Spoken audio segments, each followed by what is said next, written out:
council meeting of the City of Joliet will come to order on May 7th, 2013.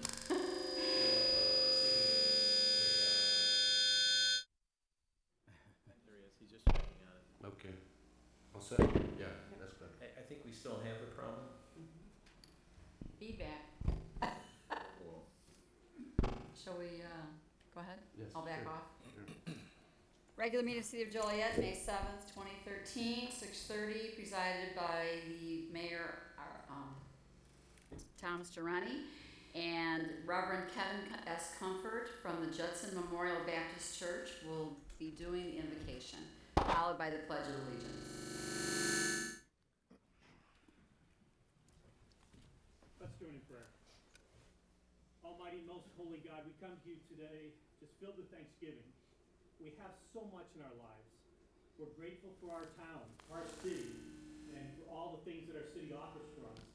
We're thankful for those who have offered to serve and have been elected to do so, for the willingness to give up their time and energy and skills and talents to help govern our city.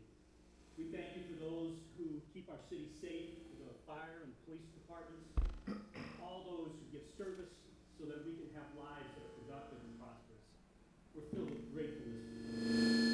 I pray, Father, for tonight at this meeting, that your wisdom will guide every decision, that all conversation will be conversation guided by your grace and your love. You're the God who sets up all governments, and we gratefully accept and thank you for ours. In Jesus' name we pray all these things. Amen.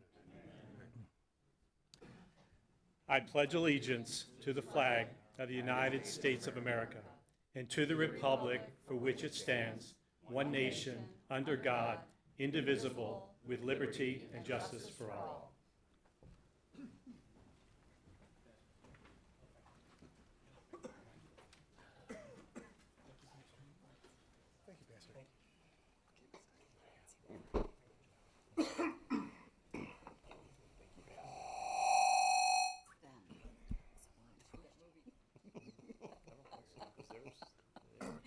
Start with roll call.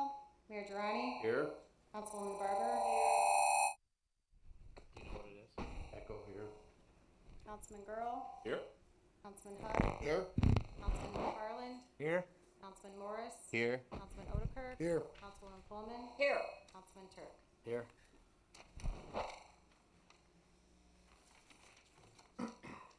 First on the agenda is approval of minutes. So moved. Second. It's been motioned and seconded to approve the pre-council meeting minutes held on April 15th and the regular meeting held on April 16th, 2013. Councilwoman Barber. Aye. Councilman Girl. Aye. Councilman Hug. Aye. Councilman McFarland. Abstain? Councilman Morris. Aye. Councilman Odekirk. Aye. Councilman Pullman. Aye. Councilman Turk. Aye. Mayor Durrani. Aye. Motion carried. Next, council committee reports. Public Service Committee report. Your Honor, the Public Service Committee met this morning at 7:15 here at City Hall to review the contracts, change orders, pay estimates, and final payments. Found them all to be in order. Recommend their approval. The committee is comprised of Councilwoman Barber and Councilman McFarland. We also received a schedule of IDOT projects for the next, that is in their 5-year plan. The most current ones that they'll be doing work on in 2014 is work on US 30 at I-55. Adding some turn lanes up there and also adding lanes and reconstruction of US 30 from I-55 to Illinois 59. The rest of the projects are farther and closer to engineering projects and closer to 2015 to 2019. Mike, is there a dollar amount on that project? Did they give you a dollar amount? No, there's not a total dollar amount. Okay, We thank you. don't have that yet. All right. Krista? I show no other reports. Okay. Next is under public hearings, Council Memo 176-13, an amendment to an annexation agreement for lots 14 and 15 in Stone City Commercial Park Subdivision Unit 2 includes a resolution approving the amendment to the annexation agreement. It is recommended said resolution be adopted. Tom? Mr. Mayor, members of the council, what's before you this evening is an amendment to an annexation agreement that was approved a few years ago, in the mid-2000s. This is for the southwest corner of Laraway Road and Route 53, which is basically the gateway to Chicagoland Speedway, the Autobahn, and then the city's major industrial area. What's being proposed is the Route 66 Food and Fuel Travel Center. Pictures are being shown right now of what it will look like. And what's being proposed would be on 2.6 acres. There would be a convenience store, a gas station that would include 5 islands for regular fuel and then 5 islands for diesel fuel. And then there would be a Dunkin' Donuts, Pop's Italian Beef, and then there would be a separate store for the sale of alcohol. What's before you is actually an amendment to the original annexation agreement. It includes a provision for a development incentive that we've been working on for several months with the developer. The request is for a rebate of the home rule sales tax as it applies to the motor fuel sales. As you know, our 1 3/4% 1 3/4% home rule sales tax would attach to the sale of gas and diesel fuel. And what it would do is make this particular station non-competitive with other gas stations that are located in the county that aren't subject to home rule sales tax. There's one at 52 and Briggs, 52 in Laraway, and then there are a couple others that are nearby just north of here on 53. So what we've done is we've structured a graduated scale of phasing out the rebate over a 10-year period. Then there's a second 10-year extension on the home rule tax rebate on fuel sales. But what the proposal includes is an additional 1% sales tax through a special service area that would attach to the sale of food and drinks and other sales that will help make up for any loss that we would see on the sales tax for gas and diesel fuel. So the intent for the second 10 years would be to have a balance where we the city would receive what we would normally receive. This is a key commercial corner. It truly is a gateway to a major development opportunity for us. Unfortunately, this parcel got caught up in the Great Recession of 2008.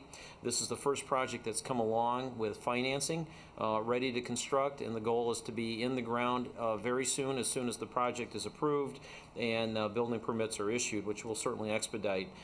We think it's a very good project. Also coming along with it is a request for a liquor license, which is Council Memo number 207-13. And I'd be happy to answer any questions you have, but perhaps we could have Mr. Murphy, the Deputy Liquor Commissioner, highlight the liquor license issue. Jim. Thank you. A public hearing was held on April 17th, 2013 for a new Class C liquor license at 2401 South Chicago Street, which is the southwest corner of Route 53 and Laraway Road. Class C allows for the sale of packaged goods only. The applicant is Leonard McHenry of Route 66. Leonard, come on up. Of Route 66 Liquors, LLC. He's not a Joliet resident and will be required to name a resident manager at the time of opening. 2 citizens were present at the hearing. Michelle Mattenauer, a nearby Laraway Road resident. Michelle does not oppose the project. She was there only because she was curious as to what the project was. The other citizen at the hearing was Gene Briscoe, who is the landowner, who obviously does not oppose the project.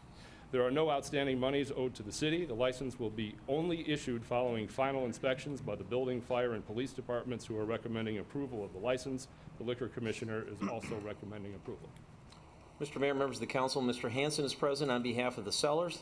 Gene Briscoe is one of the members of the limited liability company that owns the property, and I'm sure they're happy to answer any questions that you may have regarding the liquor license or the amendment to the annexation agreement. Are there any questions? Thank you. Tom, or Mike, either one, the additional 1% SSA tax, that would virtually go on anything taxable outside of fuel itself. Would that include cigarettes and the liquor? Yes. So we're going to get an additional 1% on cigarettes and liquor? Yes. Now, that 1% is for the entire 20 years, the SSA? Yes, Okay, because we're going from a 100% rebate all the way down to a 40% rebate graduated yes. over that 20-year period for the last 4 years. Okay, thank you. Anyone else? I just have a comment. Sure. Oh, I'm sorry. I think this is a great project for the area. I'm glad to see, someone's finally starting to invest out there. There really hasn't been a whole lot of action, and I'm glad to see these guys are making the investment, and I think it's a great opportunity and a great business for that location, so I'll move to approve it. Second? Any other comments? Yes, couple questions here. Why 20 years? Well, we had a lot of debate about that, and part of it is the competitive nature of gasoline sales. Those of us who buy gasoline, when we see the 407 versus 401, chances are we're going to go to the store that has the 401. And our home rule sales tax would add about 6 cents per gallon. So that's why it's something that we want to make sure that it's competitive. And looking at long-term for this project, it's really the first major project in the ground in this part of town. There's another, and Gene may be able to help us with this. How much is left on the property between you and the other group that owns? Excuse me, we have around 16 acres left, which Yeah. we've had several false starts over the years, and this is the first one we've been able to bring this far. Yeah, and it's obviously we're trying to make sure that we give ourselves a good opportunity. I think if people see a project getting off the ground, it gives them confidence in looking at an investment there. So this will not set a precedent. We will not have to give a 20-year abatement to everybody that comes along. People understand in this business that sometimes the first one in gets the best deal, and then if the economy turns and gets roaring again, the use of incentives then reduces. So it's our recommendation to do this with the imposition of the 1% additional sales tax. It will help offset the difference. Okay, and where's the competition coming from? There's no other gas stations out there. Yeah, there's a gas station at the corner of Route 52 and Laraway Road, which is about 4 miles away. And then there's a smaller gas station to the north, a little less than a mile. I think it's a Speedway. Speedway. Right. And Zartely and 53. there you go. And then there are a couple that are just off the expressway at Briggs and 80. Now this will have a diesel fuel islands available, so there will be trucks that will be using this, and obviously the truck volume there at that stretch of 53 is very high, but we've limited that there would be no overnight parking, so we do not end up with a long-term truck stop situation. They'll be able to go get fueled, go in, get a sandwich, and then they'll have to leave. It won't be a long-term parking situation. Okay, and then my last question is, what would be the total value, the incentive to the developer to get out of this? Yeah. And how are we going to get our money back? Are we ever going to get all of our money back that we're losing by giving this tax incentive for 20 years? Yeah, and I guess we have to be careful how we phrase this, because right now the property is generating very little. We get a very small amount of real estate taxes off of it, so anything over that is a net gain. So what we'll see the day that this opens, we will see new sales tax that we're not getting now. The first year we won't see any home rule sales tax on fuel sales, but after the first year, I believe it's graduated down at that point, so we'll start seeing the fuel sales tax receipts coming in. And on gas stations, the fuel sales tax is substantial. So in addition to that, we have a 1 cent per gallon fuel tax that's over and above the home rule sales tax. That attaches. I don't believe we exempted that. And that's up to the first 50 gallons of every purchase. So that'll be another source of revenue. So, the good news is we're going to see a lot of new revenue coming off of this. So I wouldn't necessarily characterize it as losing money. We're gaining money. We're not gaining as much as we would have gained had all taxes applied from day one. But in these economic times, we need to get a little creative and try to stimulate development like this. It's a risk, and the total investment is in the building and the land and all that. 5.5 million. Okay, it's a substantial number. To have the confidence to invest that kind of money in these economic times, we needed to give them a little help, and that's what this package does. Okay, now, where's the Speedway? I mean, what town is that? The Speedway is Will an County. unincorporated Will County, Will right? County. And that's why it doesn't have an additional home rule sales tax, because the county doesn't have one. And the same thing with the 2 gas stations at Briggs and 80. And then the same thing with the, is it a Speedway now at Laraway and 52? Yeah. Okay, now, a few months back, we had a gentleman that wanted to de-annex because of the taxes and everything, and we would not let him. How's that going to affect us later down the road? Well, I think that's, If we're to that, approve this. yeah, that decision stood on its own. This will have no impact on that decision. There you had a situation of an underperforming gas station that is probably barely surviving. There wasn't $5.5 million of investment. There wasn't the creation, I think, of 20 new jobs. I think it was, is it more? 40 jobs.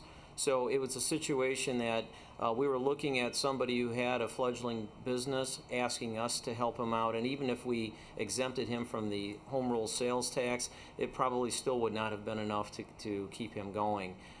It's just one of those things. I don't think his business problems are caused by our home rule sales tax. I think there are other issues, and I'm not trying to be negative about his business, but it certainly won't be this facility, which I think will have an opportunity to capture a lot of out-of-town dollars. We'll have a lot of the trucks that are coming in and out of the two intermodals, and then obviously we have a lot of friends south of here in Elwood, Wilmington, Braidwood that take 53 home. This will be another convenient stop for them, since there's really nothing else between there and Elwood. Let alone all the traffic of Chicagoland Speedway. Chicagoland Speedway. Well, I think that'll be a pretty good weekend for these. So just I'd like to have the ice concession that weekend. Just two concerns that I have here. Do we have a figure, like the total value long-term, some kind of figure? Yes, and Mike, I don't recall. We calculated that. I don't have that figure. Yeah, I don't have it with me either, and I'm not sure. I don't recall what Tom, it is. just to clarify, this is just rebated off what's sold. There's no out-of-pocket money. It's just what's ever sold. Correct. So some of the numbers are just speculation. Just to clarify. Yeah. So if you guys have a good year, the rebate would be higher. You have a bad year, the rebate would be a lot lower. Exactly. Am I correct? Yes. She's got the floor. Well, I just wanted to, know money-wise what the projection could be or would be, or what it's also what you could bring in, but it's also what we could lose. Well, it's not really what you're gonna lose, because you are not getting anything right now, so you might not get anything if you don't But approve. long-term, over a 20-year period, when the boom comes back, we could potentially lose. Well, on the other hand, you'll be gaining more because you would never gotten in the first place, so you Well, may if be you figured getting it out, you less can't remember rather that than figure, getting Mike? nothing.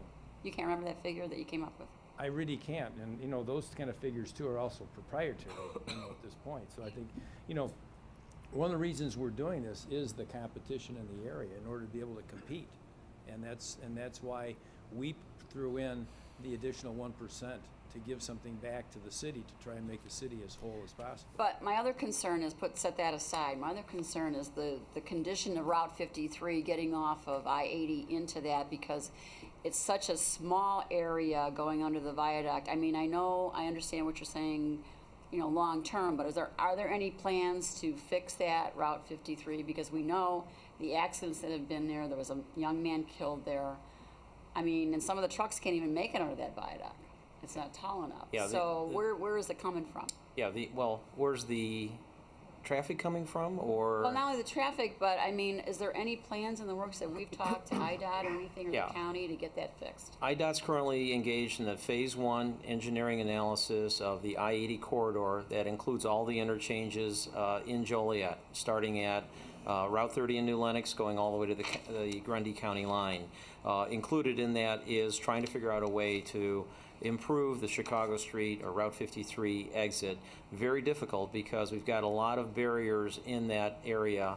We have a creek, we have two railroad trestles, and then of course, with the narrow viaduct, all of that will be studied, and IDOT will give us a report as to how to get the traffic to move better there. At this corner of Valero Way and 53, there is a project that will happen in the next couple of years for improving that intersection. So turn lanes and other improvements will be done through a project that we're working on with IDOT. We have assistance from Valero Way Crossings. They have a performance bond posted for their share of the improvements at that corner, and I know we're meeting with other property owners at that corner. So I think we're going to work on that corner to make it a lot better, more effective. But the viaduct on 53, that is really a long-term, probably one of those 10-year type projects that we'll see the engineering study from IDOT probably later this year or early next year, and they'll have a long-term solution for that, but obviously the funding source has to follow. My recommendation is don't let that stop you from approving a project like this. This is really a nice project that will help us jumpstart a commercial area that is in need of development. Well, no, I'm just thinking long-term as far as the business goes. I mean, we want this business to succeed. If it's going to pass, it's a $5 million investment plus. And, that's a concern of mine. How are the people from I-80 going to get down there? Yeah, they're there now. The traffic counts are there. I don't think they would make this investment if the traffic counts weren't there. Will they get even bigger? Probably not because of this station, but because of other good things. As Chicagoland Speedway expands its offerings of events and, other development that goes on south of town, I think you'll see higher traffic counts. The reality is it is a 4-lane highway. And the real challenging part is the viaduct, and obviously that's something that IDOT's working on right now. We're supporting them. Jim Trisna, Greg Ruddy go to the meetings, and we've been through quite a bit with them. And obviously they're looking for that long-term solution because that's probably, and I don't know, probably a 60 or 70-year-old viaduct that's serving that area, and it was built for the mid-40s or 50s.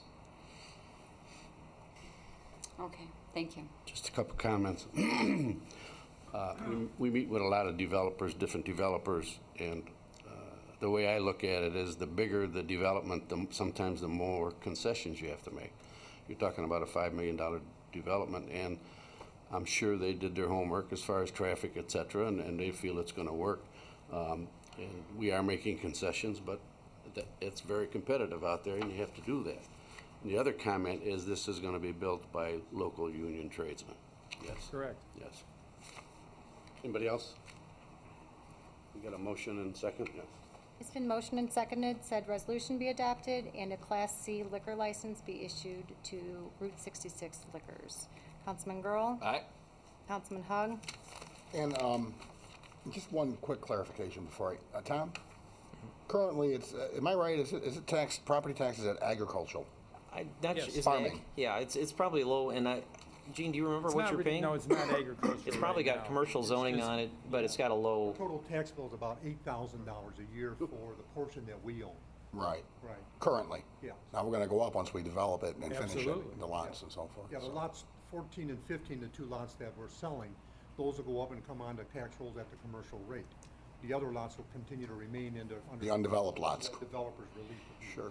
And what about the water and sewer that we need to get to them? We have it there in the ground. They'll pick it up and They just gotta connect. tap in. They'll pay the connection fees, full connection fees, no waiver on that. It's there. Obviously, we've planned for that area, and there's adequate capacity to serve this facility. Because I'm loath to raise taxes, I'm loath to not collect the tax that are already on the books, but that was pretty creative with the 1% on all other purchases to balance it off, so I'll say aye. Councilman McFarland? Aye. Councilman Morris? I think it's a great package that was put together. I vote aye. Councilman Otterkirk? Aye. Councilwoman Coleman? Well, all my questions were answered because, this just popped up. And I did have some concerns. I still have some concerns, but I wish you luck, and I hope that we can get 53 fixed, not only for you, but for all the folks that live in that area. So I will vote aye. Councilman Turk? Good luck, aye. Councilwoman Barber? Aye. Mayor Durrani? Aye. Motion luck, carried. folks. Thank you very much. Thank you. Under ordinances and resolutions, ordinances, Council Memo 178-13, an ordinance approving a special use permit to allow construction of two 47-foot-high cellular communication monopoles, part of a new distributed antenna system for Chicagoland Speedway located at 500 Speedway Boulevard. It is recommended said ordinance be adopted. So moved. Second. Questions? Hearing none. Krista? Been motioned and seconded to approve. Councilman Hug? Aye. Councilman McFarland? Aye. Councilman Morris? Aye. Councilman Otterkirk? Aye. Councilwoman Coleman? I'm sorry, the bond is in place in case anything happens in the future. At the zoning board, did we get that? Yes. Okay, well, I vote aye. Councilman Turk? Aye. Councilwoman Barber? Aye. Councilman Girl? Aye. Mayor Durrani? Aye. Motion carried. Council Memo 179-13, an ordinance declaring certain properties as public nuisances. It is recommended said ordinance be adopted. So moved. Second? Questions? Krista? It's been motioned and seconded to approve. Councilman McFarland? Aye. Councilman Morris? Aye. Councilman Otterkirk? Aye. Councilwoman Coleman? Aye. Councilman Turk? Aye. Councilwoman Barber? Aye. Councilman Girl? Aye. Councilman Hug? Aye. Mayor Durrani? Aye. Motion carried. Council Memo 180-13, Historic Preservation Commission Ordinance recommending the Cronin School as a local landmark. It is recommended said ordinance be adopted. So moved. Second? Questions? Who owns it right now? I don't, JJC? who? JJC. Joliet Junior College. I believe there are representatives from the, from JJC present tonight, and also representatives from the Joliet Historical Preservation Commission. If you have any questions, or if you'd like to recognize them, it's a great project, and we really are very appreciative of what JJC has done as far as preserving an old school. Right. That's the only question. I was just curious. Yeah, and they're here to answer any questions you may have. Krista? It's in motion and seconded to approve. Councilman Morris? Aye. Councilman Otterkirk? Aye. Councilwoman Coleman? If you've never seen it, you wouldn't even know it was back there. I noticed it last year when they did the Green 2012, and it was open to the public, and it's quite something, and I'm glad that we're going to preserve that. I'll vote aye. Councilman Turk? Aye. Councilwoman Barber? Aye. Councilman Girl? Aye. Councilman Hug? Aye. Councilman McFarland? Aye. Mayor Durrani? Aye. Motion carried. Council Memo 181-13, an ordinance amending pre-council meeting times. This is being presented for council's consideration. So Thomas? moved. Second. One explanation, Mayor? Yes, Thomas. Mr. Mayor, members of the council, Councilman McFarland has asked that we prepare an ordinance that would change the start of pre-council meetings from its traditional 3:30 p.m. start on Monday afternoons to 5:30 p.m. on Monday evenings. What's before you is an ordinance that accomplishes that, and I don't want to speak for Councilman McFarland on this, but I think the intent was to try to make it more accessible for public participation. You summed it up well. I hope it works. My only concern is sometimes we can get into executive sessions, and they're usually on Monday. And we may be here for a while. Is there any chance to amend this, that if we do have an executive session, we can do that at 4:30? Does that fit into everybody's schedule? Special Your Honor. Special. Yeah. You know, I would prefer that too. You know, there's a lot of times, we don't have a lot of conflicts in our schedules on Tuesday evenings because I think everybody knows that's council meeting night. But a lot of times on Mondays, we're running out of here after pre-council trying to get to some event in the community. And that would allow us to get there. But I would support this with an amendment to move our closed sessions prior to the meeting. And also we could maybe schedule committee meetings.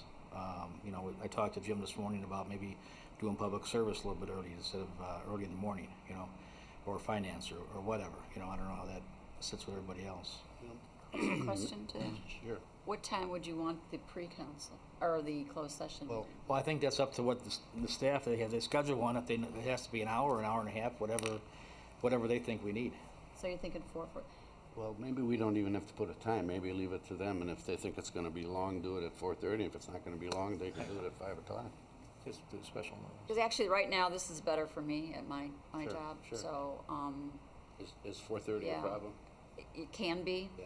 It can be. I think it should be a case-by-case basis. I think the intent on this ordinance is changing the actual public accessibility for the actual pre-council. But I think, correct me if I'm wrong, if we give, 48-hour notice to the public, we can call for a special meeting on whatever it is that the executive session meeting calls for. Yes, and actually Jeff Plyman has suggested that if this is approved, and we see a need for an executive session or a closed session meeting in advance, at least 48 hours in advance, we would schedule that as a special meeting. We'll try to get notice out to all of you as soon as we possibly can, but I don't think there'd be a need for one for every single meeting, though. So I would suggest, if this is approved, let's try it, and we'll do a notice of special meeting that would start at 4:30.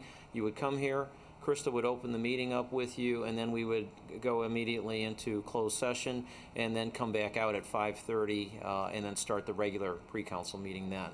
And then see how that works, and if it's not working, then we can go to Plan B, whatever that may be. Mayor? Yes. If I might add, a good example, we're really not reinventing the wheel here. Plainfield District 202 does exactly what we're describing here.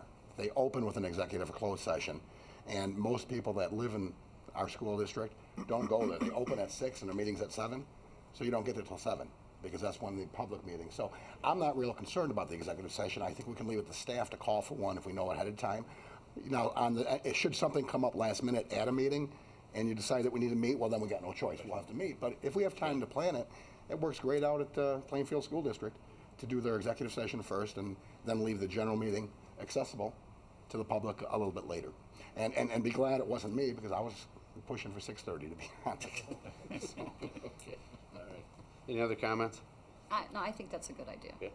Was We there did have a motions? request for our citizen Robert Hernandez to speak on the issue. Okay, sure. Thank you, Your Honor, members of the council. Looks like you're going to pass it. This was an issue that was discussed during the course of the campaign. I know, Mike, you made some comments about it. I had the chance to go from one end of the city to the other end of the city. And you always got to remember there are thousands of senior citizens who are not tech savvy. If you look at the United States of America as compared to Great Britain and some of our European counterparts, 52% of Americans own smartphones, while in Europe it's 60, 70%. And there's a lot of seniors that aren't tech savvy, so they can't go online and look at the reports or look at that type of information. And then let's look at our people who are less fortunate. This city, as Tom Thanis pointed out earlier when he was talking about tough economic times and the tax break that was given to these gentlemen, there are thousands of Joliet citizens out of work. We have the highest unemployment rate in the state of Illinois. And they can't afford a smartphone or a tablet or a computer. Go to your local library just 2 blocks away. It's packed in the basement. And on the west side, it's packed because of people that don't own a computer that go there to use that. And the other most important thing is to remember is that this gives people an opportunity now that aren't business people, that aren't professional people, that may work at a Walmart or a warehouse. That may give them the opportunity to run for mayor or city council in 4 years because, hey, now I can make a meeting. And now I can go to a meeting. You know, I can be part of the process. So I think that that's a great idea that Councilman McFarland's brought up. I also like the fact that, you know, all the different things that you put online, because I am tech savvy. I love my smartphone, my tablet, and my computer. I'm one of those people that will go online and look at that. But I'm concerned about the thousands of senior citizens who aren't tech savvy, like my father, who's educated, served as a Joliet police officer for 38 years, and still asks me how to use a smartphone. And the thousands of senior citizens that are out there that could come to a meeting at 5:30, and the bus service runs till 9, so that's not an issue with respect to transportation.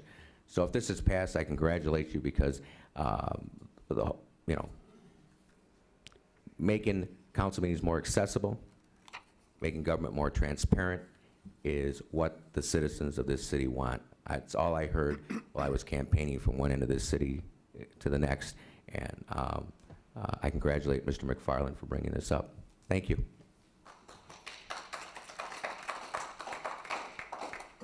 I hope it works. That's all I can say. Mr. Mayor? Sure, I'm sorry. I'm sorry. I know we kind of touched on this about a year or so ago, wasn't it? Right. About changing the time. As Mr. Hernandez mentioned, and I had gave this some thought about the senior citizens, because I know in the winter months it'll be pretty dark. And I know some of the seniors I know, do you think it'd be dark around that 5:30 time? In the winter? In the winter months. Oh, yeah. I know a lot of them are kind of afraid coming out at night to go back home. So I don't know, you think that would be a issue, or would, I'm just throwing, you know, kind of thinking about that, throwing it out, changing the time. I know in the summer months it'd be fine because it'd still be daylight until, you know, what, 8, 9 o'clock. But I was just kind of concerned about some of our senior residents coming out in the evening during the winter time. And I know when we touched on this about a year ago, it was some concern about our staff, I guess, being out late 2 nights during the week in the evening. Again, I think it's a great idea if for the residents. I have no problem. We can meet at 2 o'clock in the morning. I'll be here. But I was just, thinking about that. I just wanted to throw that out about the seniors, being out late during the winter months, as well as our staff, being out late 2 nights a week away from their families. But, That's a good point, Terry. There are seniors that don't drive at night. So. Anyway, we'll Can I see what comment? happens, that's all. Can I just make a comment? Sure. With your concern for the employees, these are at-will employees. They can change their hours. They can come in later. They can leave earlier on Friday because they're salaried. And so they're not hourly and they're non-union employees, so we could accommodate them being here at 8 o'clock until 8 o'clock at evening. We can, as a council, we can change their hours, or they can come in later, or, take a couple of hours in the afternoon. Right. Address the Oh, I'm sorry. No, go ahead, Jim. Go ahead. I think the second thing, the intention of this is to embrace the entire city of Joliet to make it accessible. We have a transportation hub coming. We're talking about expanding parking garages, being a hub for commerce and folks traveling to the city for jobs and whatnot. So this allows people that work out of Joliet that want to come to attend a meeting, whether or not they want to come and speak, but just see how government works, the opportunity to be here at a decent time like 5:30. The average Joliet resident actually is working at 5:30. If you look at some of the at 3:30, if you look at the statistics, and when schools are getting out, even with single, parents with picking up the children, it's very difficult. Is what I heard from folks coming at 3:30. So I would respectfully ask for your support to give it a try to see whether or not we do increase participation, but do allow the accessibility. Your Honor? Yes. I'm willing to give it a try, and I hope that it increases participation. A couple years ago, we moved the regular council meetings to various parts of the city just to see if we could get more participation, and we actually had more staff there than we did residents. We seem to get the most participation here. So hopefully it will increase participation. I hope it does, but having been president of the firefighters for 16 years, I know this, that you had the same people all the time, and I think the same holds true for this. And if I walked into a meeting and the place was packed, I figured, oh, something's up, and I think the same thing is here. But I hope it works. I hope more people come and give their opinion, but we'll see. We'll see what happens. Any other comments? I would just follow it up by saying, it's not really for me to decide who comes and who doesn't come and why they do or don't. It's our obligation for the 149,700 residents to offer them the opportunity. It's just like voting. They have to have the opportunity. Their decision is private. So I would support this 100%. Yeah.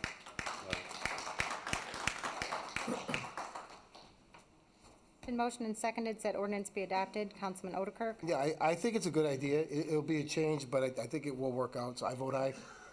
Councilwoman Coleman? I too did hear that a lot. Why are the council meetings at 3:30?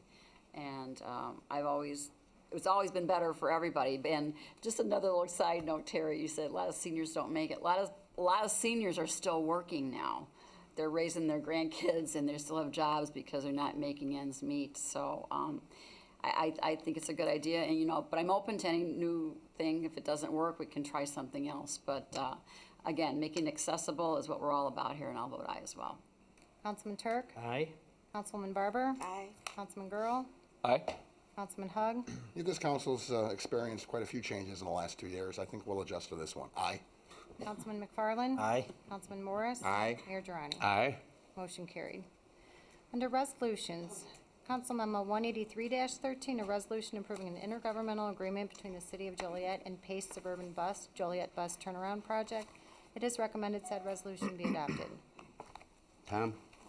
Mr. Mayor, members of the council, you may recall that Chairman Rick Kwasniewski from PACE was present at a council meeting about 3 months ago or 4 months ago and announced that the city has been the recipient of a $1.7 million grant towards the new transportation center from PACE. PACE has been a key partner of ours. Our goal is to take the bus pulse point that is currently in front of the courthouse, Will County Courthouse, and move it to the transportation center on the southwest quadrant of the Railroad Diamond. to help us with some of the improvements that will be made to accommodate Pace's buses. I believe we have about 9 bus routes that originate in downtown Joliet. Pace has agreed to contribute $1.7 million to the cause. And you may recall, we've already received a $32 million grant from the state of Illinois. We also have private grants from the BNSF and the Union Pacific, and then we're working on some other grants to help us with this, what is already a fully funded project. What's before you is approval of an intergovernmental agreement between the city and the Pace to set the parameters for how the $1.7 million grant will work. It's been reviewed by the Corporation Council, and the staff is recommending its approval. So moved. Second? Questions? Krista? Been motioned and seconded said resolution be adopted. Councilwoman Coleman? Aye. Councilman Turk? Aye. Councilwoman Barber? Aye. Councilman Girl? Aye. Councilman Hug? Aye. Councilman McFarland? Aye. Councilman Morris? Aye. Councilman Otterkirk? Aye. Mayor Durrani? Aye. Motion carried. Council Memo 184-13, a resolution accepting and placing on file the Joliet Historic Preservation Commission Annual Report for 2012. It is recommended said resolution be adopted. So moved. Second. Questions? Krista? It's been motioned and seconded to approve. Councilman Turk? Aye. Councilwoman Barber? Aye. Councilman Girl? Aye. Councilman Hug? Aye. Councilman McFarland? Aye. Councilman Morris? Aye. Councilman Otterkirk? Aye. Councilwoman Coleman? Aye. Mayor Durrani? Aye. Motion carried. Council Memo 185-13, resolution recognizing the month of May 2013 as Preservation Month and naming the Joliet Junior College Foundation as recipient of the 7th Annual Historic Preservation Award. It is recommended said resolution be adopted. So moved. Second. Questions? Krista? It's in motion and seconded to approve. Councilwoman Barber? Aye. Councilman Girl? Aye. Councilman Hug? Aye. Councilman McFarland? Aye. Councilman Morris? Aye. Councilman Otterkirk? Aye. Councilwoman Coleman? Aye. Councilman Turk? Aye. Mayor Durrani? Aye. Motion carried. Kristen Mulvey, Director of Joliet Junior College Foundation, is here to accept this award. Okay.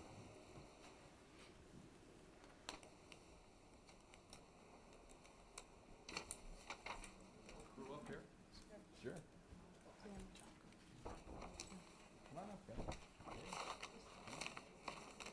Oh, yeah. Don't be afraid of these guys up there. No. All right, good, good. There's actually a flag we got for you, okay. We have a resolution here today, a resolution recognizing the month of May 2013 as Preservation Month and naming the Joliet Junior College Foundation as a recipient of the 7th Annual Historic Preservation Award. Whereas the National Trust for the Historic Preservation, established in October 1949, is a nonprofit organization that champions preservation by providing leadership, education, and advocacy to people working to preserve, improve, and enjoy the places that matter to them. And whereas every May in the United States is designated as Preservation Month by the National Trust as a time to recognize preservation efforts throughout the country and to promote awareness of historic preservation. And whereas the Joliet Historic Preservation Commission is committed to preserving diverse historic environments in Joliet in keeping with the nationwide preservation efforts. Now therefore be it resolved by the Mayor and City Council of the City of Joliet, Illinois, as follows. The Cronin School, an authentic one-room schoolhouse, is celebrating its 150th anniversary, having been built in 1863 during the Civil War and having served Troy Township for 87 years. The Joliet Junior College Foundation relocated the Cronin School to the Joliet Junior College main campus and restored it to its original condition in the 1930s to serve as a living historic museum.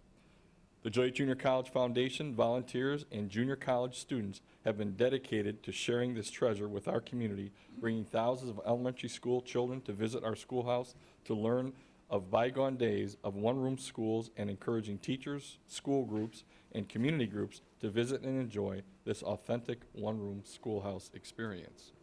Recognizing that May is National Historic Preservation Month, the City of Joliet wishes to honor the Joliet Junior College Foundation with this presentation of 2013 Historic Preservation Award. The city manager is hereby authorized to distribute this resolution in the form of a press release upon its passage. I so move. Second. Here's a plaque for all of you. Thank you for coming down. Would you like to say a few words? Mayor and City Councilman and the Preservation Commission, I'm Christy Mulvey, the Executive Director of the Foundation. On behalf of the college and the foundation, we're honored. We became a landmark and won an award all in the same night. We've had a lot of volunteers in the community that come and give these presentations, and we hope that the 300-plus students that visit this one-room schoolhouse each week become our future alumni at Joliet Junior College. And as Councilman Kuhlman mentioned, if you haven't been there and you haven't seen it, it's a wonderful experience, and give us a call at the Joliet Junior College Foundation. We'd love to show it to you. But it is a living history museum, and it's a great thing in our community, and I want to thank you very much. Great, thank you.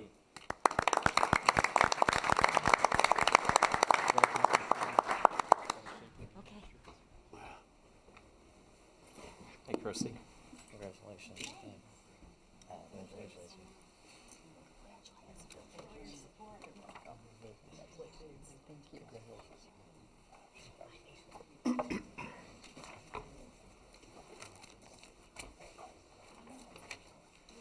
Good, thanks.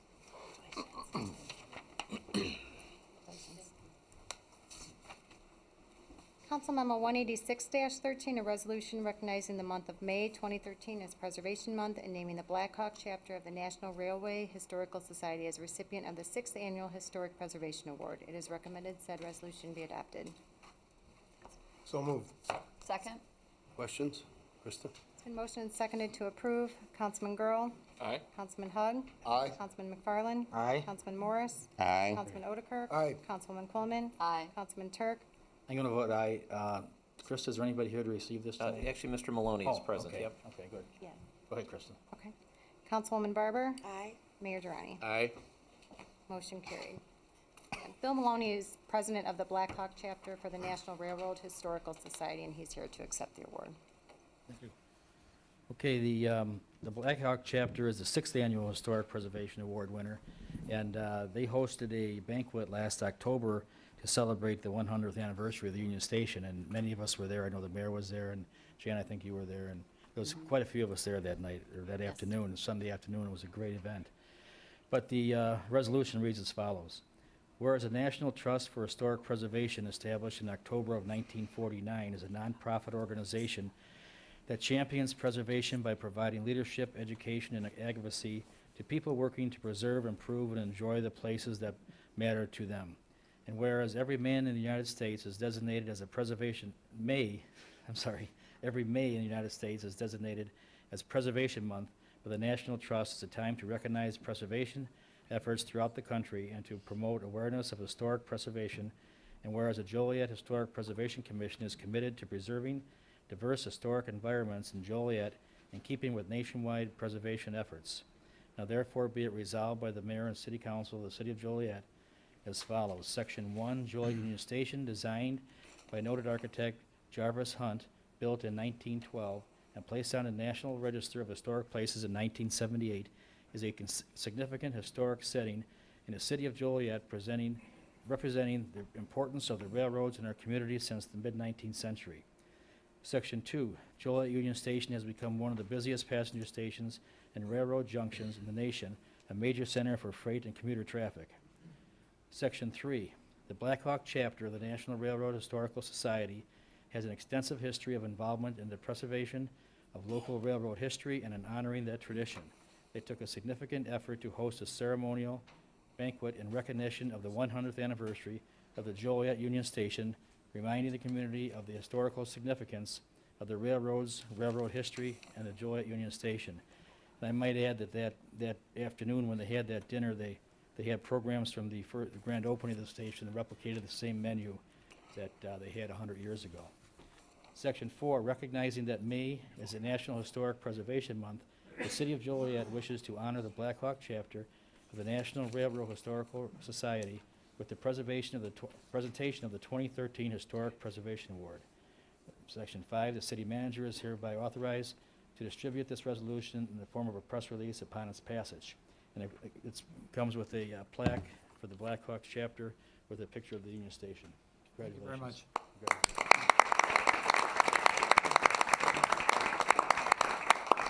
This honor from the City of Joliet is very much appreciated. And I have to say, the City of Joliet should be commended for their perseverance and efforts in maintaining and preserving Joliet Union Station and continuing to keep it in a good state of repair and a contemporary asset to the city of Joliet in addition to being a historical landmark. And if you don't think Joliet's doing a good job with Union Station, I suggest you visit Gary, Indiana, and look at their Union Station. It doesn't look very good. Thank you again very much. Thank you. Thank you.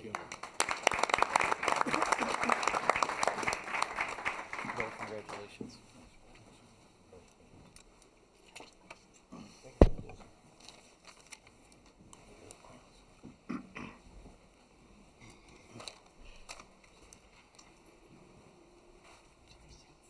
Mr. Mayor, members of the council, we do have 5 members of the Historic Preservation Commission present this evening, and as you can tell from our agenda, they've been very busy over the last few months, actually many years, helping us get to this point. If I could have them stand, and I'd like to identify them. Mike Grady, Jerry Eck, who's a new member, Hal Carlson, who's a long-standing member, Ray Skaggs, and Sharon Merwin. And Sharon's been on the commission for many years also, so thank you to them.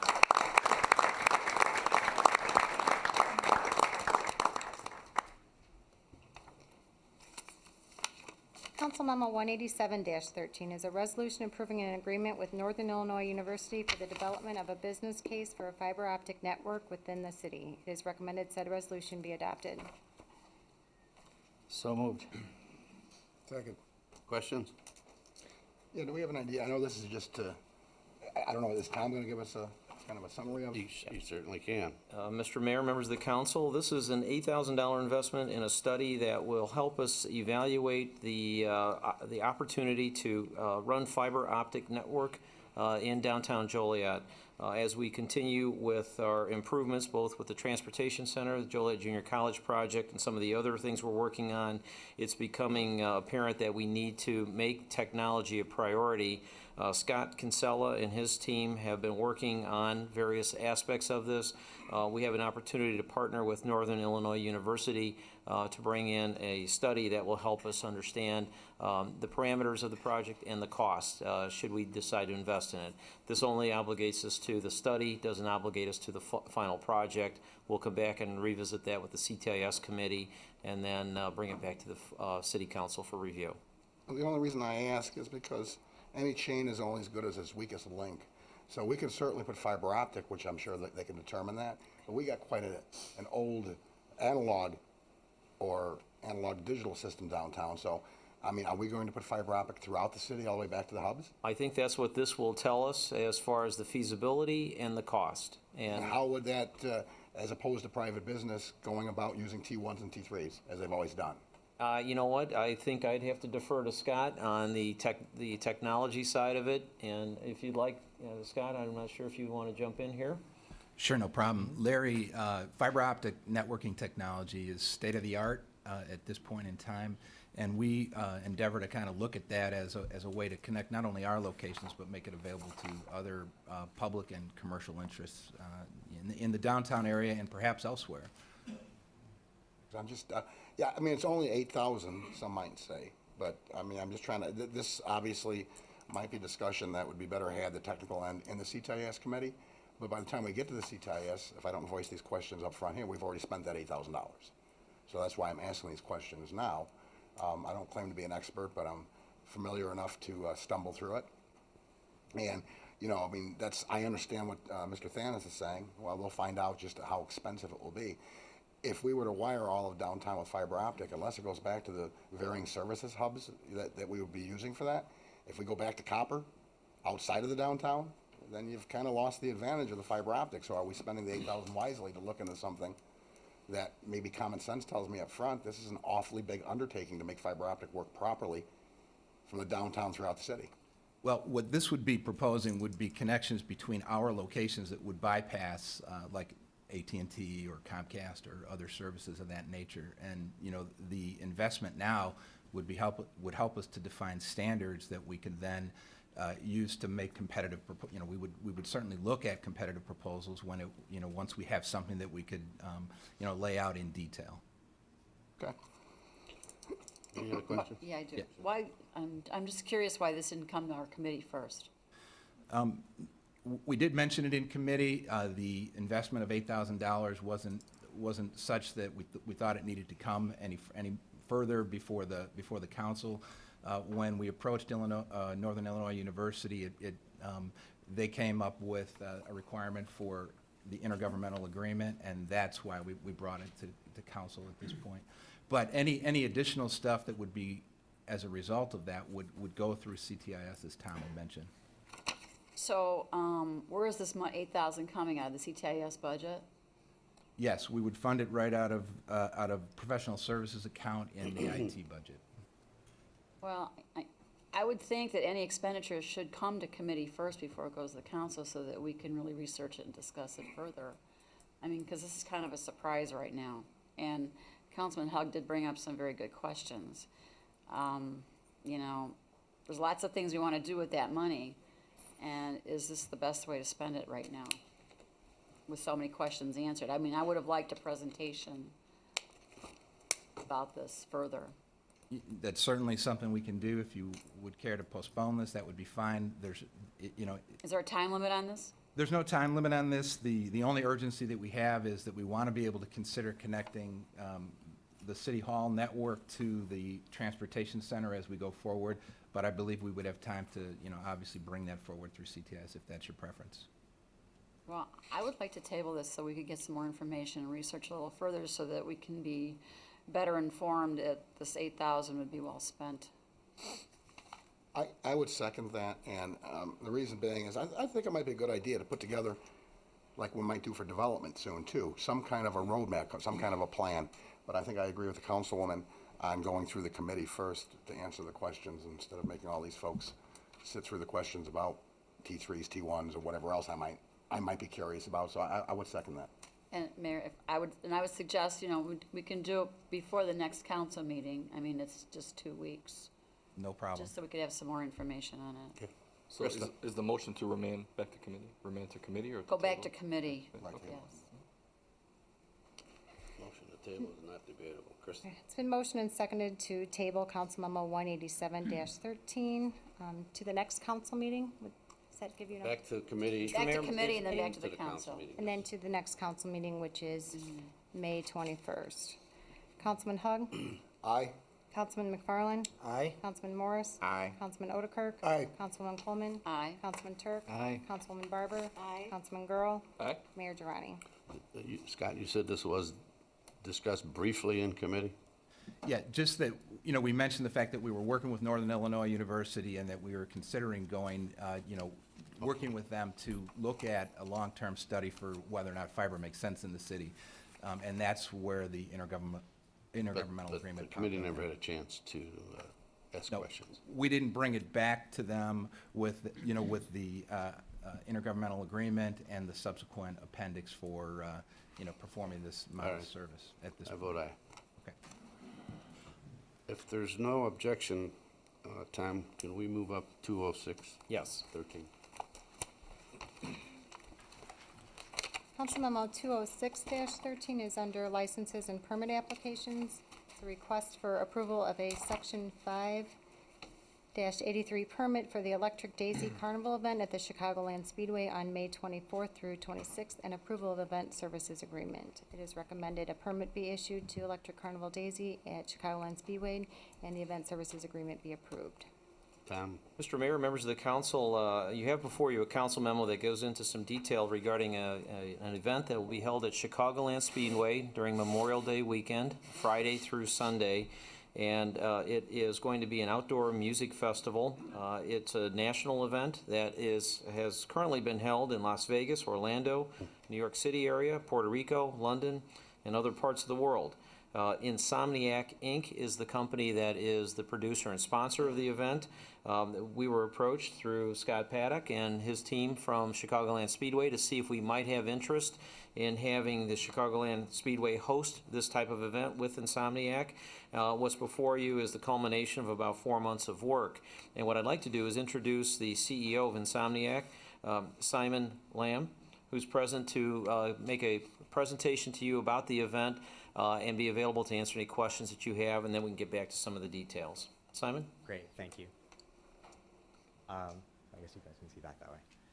The goal here is just to give you all an overview of what the event is about and the safety and security precautions that go into it, and some insight into what it is all put together.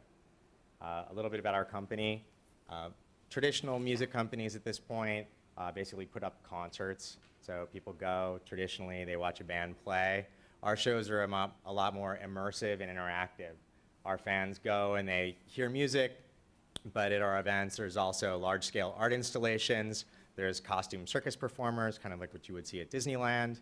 There's carnival rides. It's a much more immersive experience, and people are walking around, and yes, people will watch the talent play, but it's kind of a little bit of a different experience.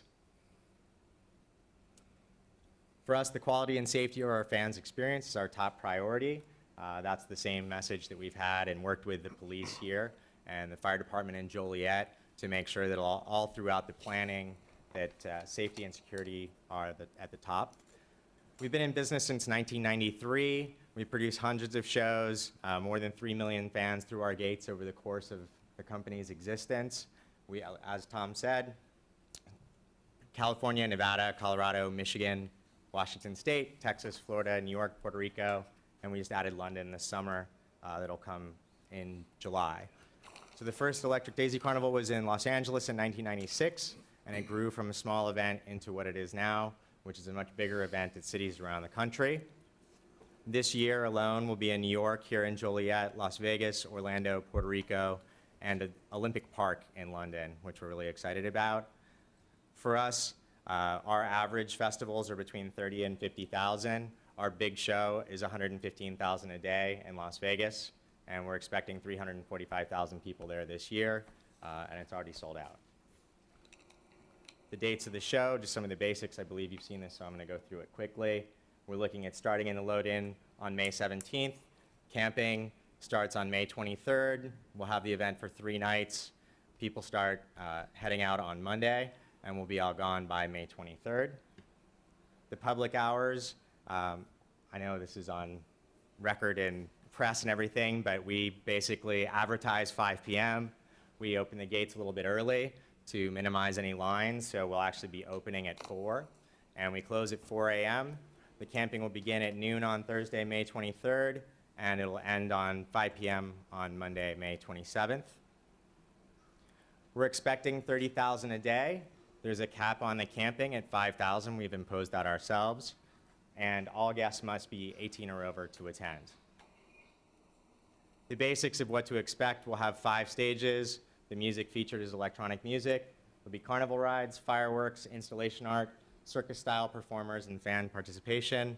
These are a couple of the characters that we have at our shows. The music's now called EDM, or electronic dance music, a lot like rock and roll, with heavy metal and classic rock and folk music. There are a lot of different types of electronic music. They'll all be represented at the show: pop, trance, house, dubstep. Some of this might be Latin, but to younger people, they're all distinct types of music. The music plays simultaneously on each stage, so the crowd tends to wander around. It'd be very unusual for the entire crowd to be in front of one stage. People like different types of music, so they'll go wander and see what they like. And the roster includes famous as well as up-and-coming talent. This is just a couple of the quick headlines of people who are playing some of the bigger talent. We do run a competition for young talent called the Discovery Project, where they submit music and mixes, and we judge them, and then they get their debuts. Try to keep it moving. Cascade's a huge DJ who's playing. David Guetta. Some of these guys have won Grammys. Avicii, Artie, Tiesto. He played the Olympics. I'll burn through them. Carnival rides, you've all seen them before. We'll have 6 rides. Once you're in the event, they're all free. They're provided by North American Midway, reputable company. These are a couple of the rides that'll be there. The fireworks display will be provided by Grucci. We use this company all over the country. They're one of the top fireworks providers in the US. I don't know if they do anything internationally. It's a recurring display every night, subject to approval from Joliet Fire. We're looking at 11 p.m. The fireworks display will be 6 to 7 minutes each night, and the designated fallout zones are established with the fire department and with Grucci. So in addition to the fireworks and the staging, this is a shot from Las Vegas, so the scale is a little bit bigger. The Electric Daisy, which is the art piece, is one of the major pieces we'll have here. These names aren't particularly important, but basically we have a collection of large-scale, what would be public art, and it's a combination of lights and metal, and one of them is a team of bicyclists who basically converted their bicycles into a butterfly, an owl, and one of them is an 80-foot-long rattlesnake. So it's really kind of an art gallery at the same time as a music festival. This is one of the pieces that we'll see here. These are a couple of the other names.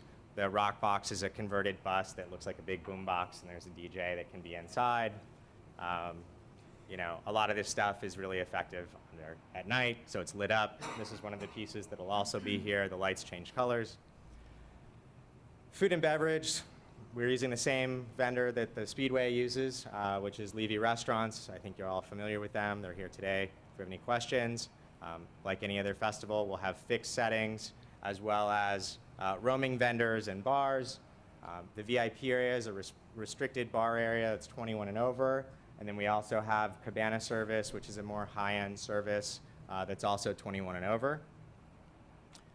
Alcohol control, wristband for 21 and over. The two VIP areas, as I mentioned, are 21 plus. The serving hours are all in accord with state and local laws. And the plan that we've developed here has been with Levy Restaurants, the Liquor Commission, as well as Joliet Police Department. One of the big things with the music festival is making sure our fans are hydrated. For us, we've made a commitment to providing free water at all of our shows.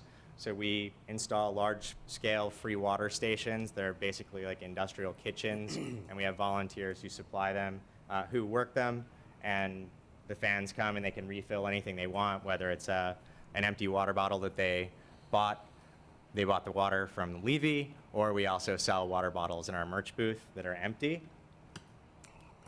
For us, our concerns are probably the same concerns that you all have, which is the safety and security of the event. Our goals are to provide a safe event environment, encourage responsible fan behavior, and provide the highest quality medical care available. We want to meet or exceed every single health and safety requirement and minimize any impact to outside agencies and hospitals. How do we do that? We've done that with months of planning and preparation with the agencies here in Joliet, and the staff at Insomniac is expert, and our medical crew have handled more large-scale events than probably anybody else in the business. I'm going to briefly run through some of the staffing. Nurse practitioner, this is specifically for the camping area, nurse practitioner, Joliet Fire Paramedic Ambulance, as well as 2 Joliet Fire paramedics, and they have a golf cart. We have 1 full main health center, which is an urgent care facility, which is staffed with Illinois licensed doctors, 1 doctor, 5 emergency room RNs, 4 ER techs and EMTs, 2 JFT paramedics, and there'll be 40 cots available. This is basically concert standard for festivals. We've been working closely with Joliet Fire Department to establish what's appropriate for this event. In addition, we also have satellite first aid stations. We'll have 3 stations here. The doors don't open until the staff's in place. There'll be a registered nurse at each station, as well as 2 JFD paramedics. They all have everything you need from feminine care, sunscreen, earplugs, free water. Just want to make sure our fans are comfortable. In addition, we have roving teams with bicycle medics and paramedics that'll be wandering throughout the event. And in case we need to send anybody to the hospital, we also have ambulances on site. We'll have 3 here, and we'll have the ability to backfill them as needed, which means if one leaves, we replace it with another one. But for us, long before anybody may need to go to one of the health facilities, we have a team of volunteers called Ground Control.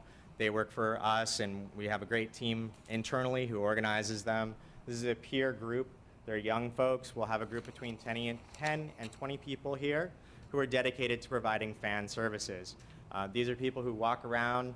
They have free water. If somebody looks like they need help or they look lost or confused, Ground Control, as a peer group, can walk up to them, and people talk and answer questions. Maybe if they were going to think twice about going to a police officer and asking for help, Ground Control is really there. And what they're doing is out there looking through the crowd, making sure people are happy, healthy, and hydrated. They have radios, and they can also call direct into medical if needed. As far as security goes, first and foremost, all of our guests are 18 and over. We collaborate on our security plan with private security companies, as well as the Joliet Police Department. When you walk into the Insomniac Festival, you go through a rigorous process. The first thing, there's an ID check to make sure. We use handheld electronic ID scanners. We don't want minors in our events. We work very hard to keep them out. There's a security pat-down, and then a ticket check. The security guards will be on post at roaming, gates, stages, art pieces, as well as throughout the crowd. The staffing here is 175 guards to secure the parking lots and perimeter, 200 guards around the show, and we'll be reviewing throughout the day. We'll have meetings with Joliet Police Department, our internal security. Basically, and it's an ongoing process, address any problems as they come up. In addition, we'll have a Joliet Police Department office inside the grounds, unified command on the exterior, which means a bunch of the agencies are all together communicating along with our private security. We have a 25 camera closed circuit TV, which covers the event areas we can see from unified command. And we've been working for months on this plan with Joliet PD. We take this very, very seriously. Just a little bit of more information about our events. There's no ins and outs, with the exception of the camping area. Those people will be able to go in and out. They'll be searched in between. There's no moshing, crowd surfing, or stage diving. It's a really peaceful crowd. No unauthorized vendors. We don't have any kind of big vendor village or anything like that. And there's no unauthorized giveaways. There's more. They're all on our website. I just wanted to kind of pick some of the high-level ones here. Prohibited items. These are posted on our website. These are all communicated to the fans. They're posted at the gates, and they're enforced by security pat-downs. No illegal substances, drugs, drug paraphernalia, no weapons, no outside food and beverage. The only thing fans can bring in, as far as that goes, is an empty water bottle. No unsealed cigarettes, no feminine hygiene products. There's a really long list, but I think these are the top line ones. Based on 30,000 capacity, our sanitation plan, just shifting gears, we're looking at about 360 porta potties. The units will be serviced daily. We'll have staff on site, and we want it to be as clean as possible. Traffic, we've worked with the local agencies. We're largely building off the NASCAR plan. There are some differences because the nature of our event is, timing-wise, is different. We're collaborating with the same organizations who they use, which is POCO, as well as Joliet PD and the Will County Sheriffs and the Illinois Police. We're encouraging the use of public transportation. We're trying to extend some hours, and we also offer shuttle service from Chicago. We're really trying to make it easy for people to get out here.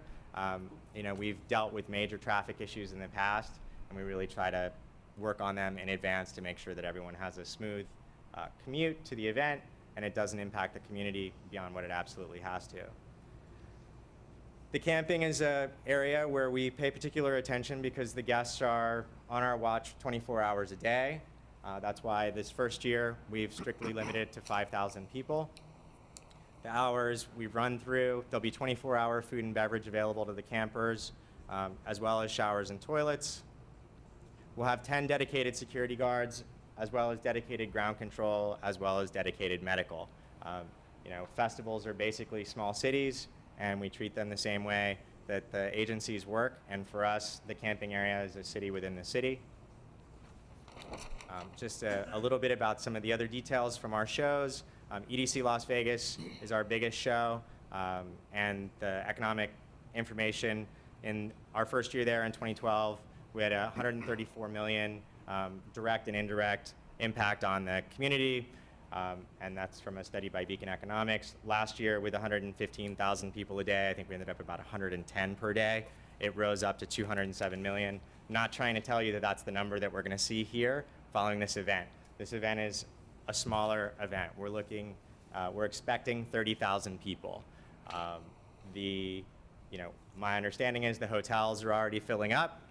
We'd expect to see the restaurants, hotels, gas stations, all those kind of businesses benefiting, and we'll also be employing significant amount of the Joliet Police Department, Fire Department, as well as some of the folks on the stagehand side. Part of our event, one of the other tenets is we have a commitment to philanthropy. We collect $1 per ticket and $10 per person on the guest list from every festival. And then we basically split the funds that we get from that between local and national initiatives. Typically, we focus on youth and the arts. Here, a portion of the proceeds are going to go to the Chicagolands Race Foundation, which I think most of you are probably familiar with. And last but not least, our goal here is to build a festival that will return for years. We're not looking at this as a single year project. In fact, for us, festivals take time to build. EDC Las Vegas did not get to 115,000 people overnight. It's taken years and years to make that. This is a new festival here, so it's something that we want to grow, and we're committed to growing it. We're also committed to maintaining a relationship here in Joliet. The community's concerns are our concerns. We want to listen to them. We want to address them. And last but not least, as we go forward, hopefully with this year and next year, we really want to be a good neighbor, and whatever you guys need from us, I think the Joliet Police Department and Fire Department have all found working with us to be pretty pleasant experience, where we work with them, they let us know what they need, and we deliver it. So that's the quick presentation. Thank you. Before we have questions, a couple things. I met with a representative from Levy, and I met with Captain Jensen and Sergeant Hebner in my office about security, and I would like to have Chief Trafton maybe address that. I know, I believe both of them went out to Vegas to talk to the police department in Vegas about your affair, and if you would maybe address that, Chief. Sure, I'll address it, and then whatever questions you have as well. Real confident in this event. We went out, not only did I call out to Las Vegas myself, I talked to their command staff out there and what they thought about the event before we even moved forward. They were highly complimentary of EDC and their staff. They said that it's the best staff that they work with, and you're talking about Las Vegas Police Department, who does this on a weekly basis. So they were highly complimentary, but again, we did a little extra. We sent Captain Jensen and Sergeant Hebner out to Vegas, not on a vacation, but to actually work with the Las Vegas Police Department to see whatever issues they had. And we didn't reinvent the wheel. We copied their plan, just on a smaller scale. And you guys are well aware, we've handled crowds much larger than this with Chicagoland Speedway, who's also been a great partner in this, as they always are. So I'm confident in the plan that we have moving forward.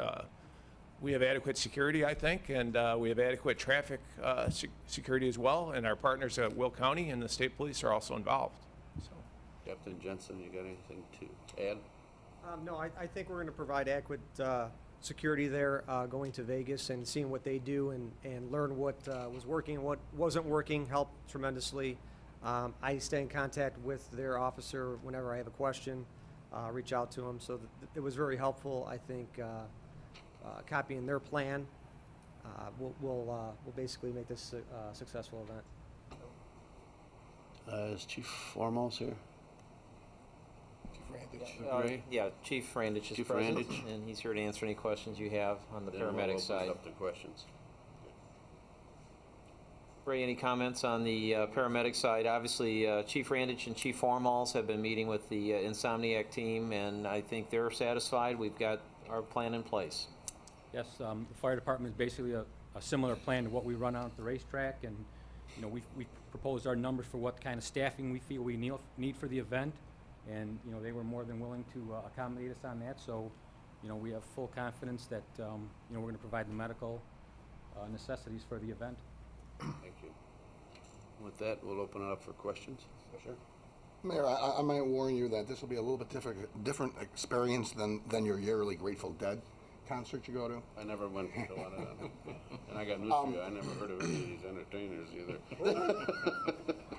I just had a couple of questions.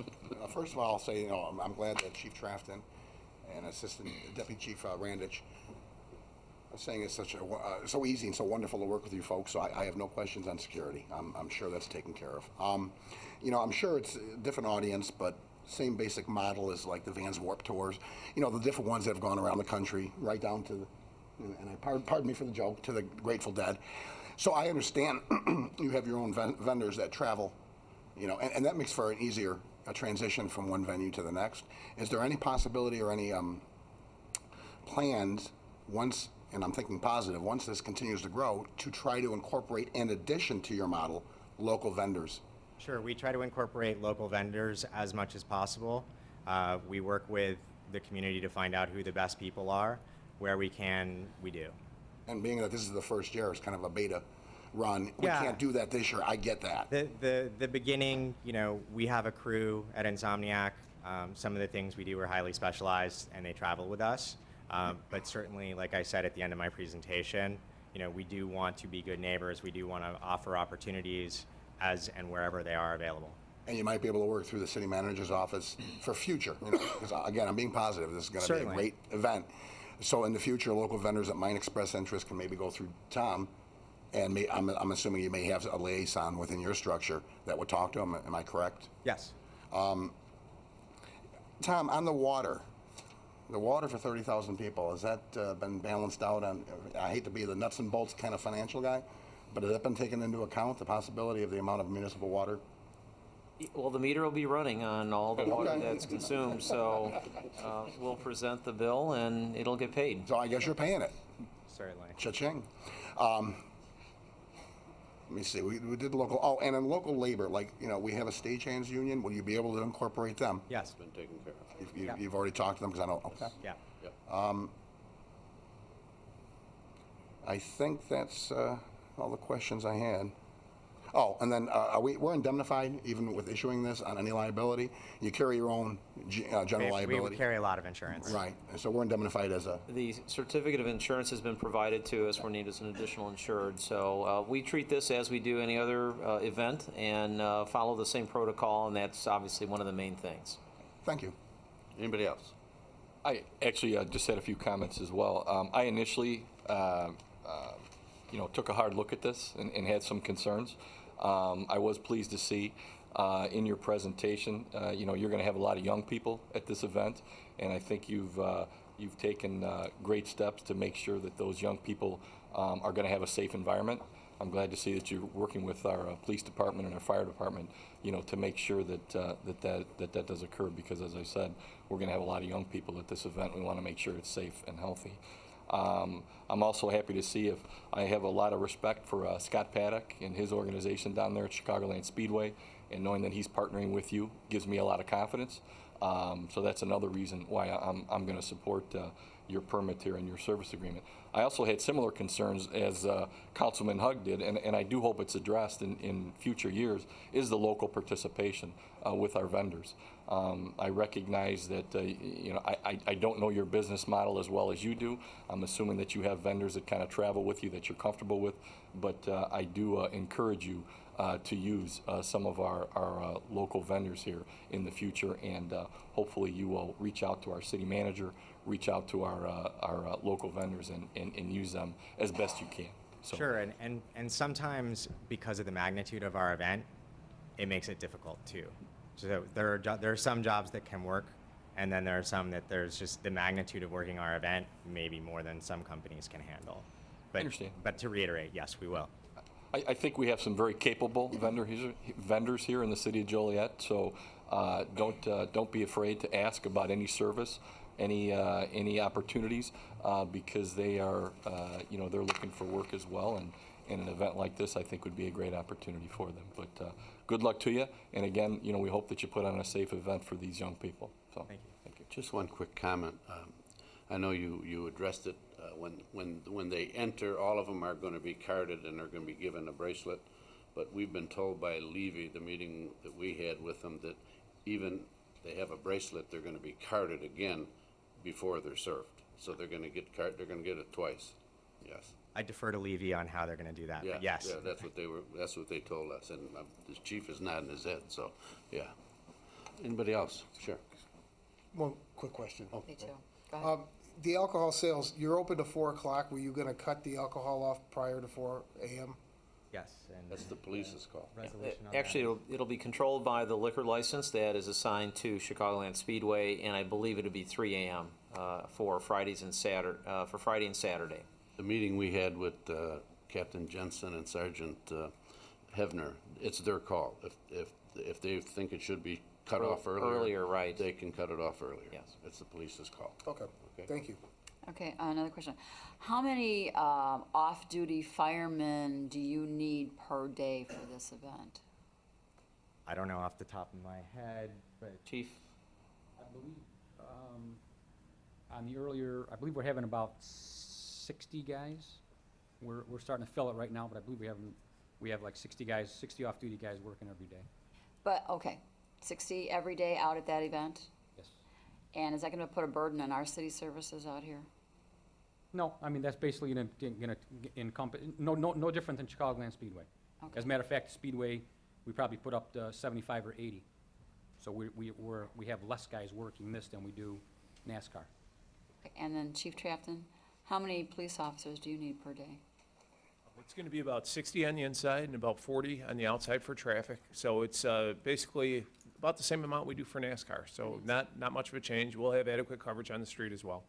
Okay, and are these off-duty police officers as well?